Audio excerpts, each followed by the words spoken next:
Thank you, Chairman Mast.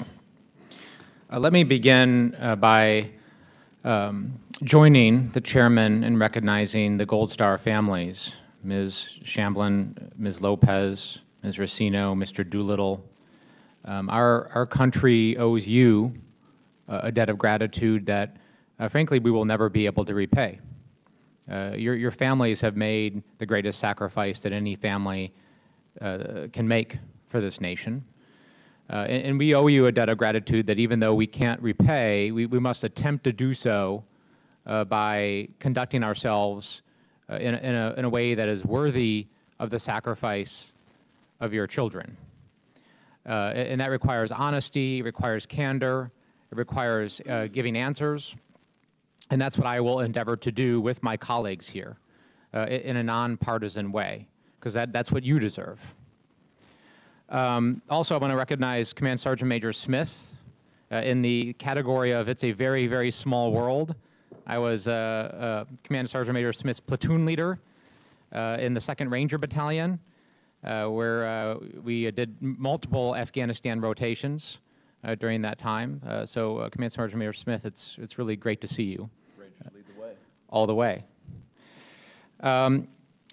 I do want to say, I mean, this is an incredibly emotionally charged issue, as it should be, because the consequences were so high and so catastrophic for so many people. But to do this right, and you know, I'm not reading off of prescriptive remarks here. I'm just kind of speaking from the heart, frankly. To do this right, in my view, requires honesty and candor, as I mentioned earlier. And you know, my critiques of the withdrawal, my criticisms of the withdrawal are lengthy and actually well documented. I was very clear in 2021 that I did not think it went the way it should have been, that there were a lot of missteps, there were a lot of problems, and we do owe it to the fallen, we do owe it to America, we owe it to the taxpayers that spent tens of billions of dollars, the over 3,000 people that gave their lives in Afghanistan. We owe it to all of them to actually have an honest accounting of that. But I also want to make it clear that my goal here is that the story of Afghanistan is not the story just of August of 2021. That's not the whole story, right? And that's not to pivot away from having an honest assessment of that month and that withdrawal, because we have to have that, and the American people deserve that. But we have to broaden the aperture. Right? This was a 20-year war. This was America's longest war. Right? Multiple generations of Americans fought in this war and sacrificed and gave for it.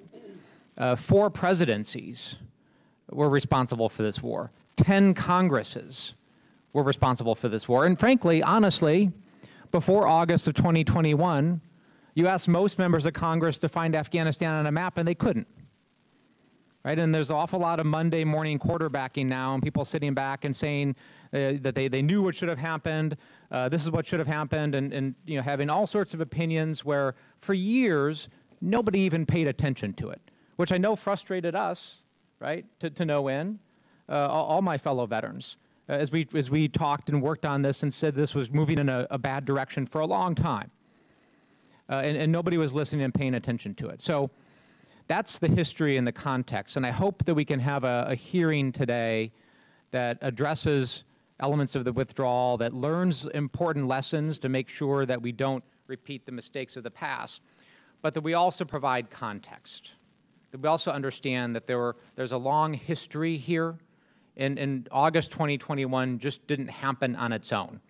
That there are years and a lot of things that led us to that moment that are a part of this story here that we have to have an honest accounting of. So that's my goal, and I look forward to the conversation today. I yield back.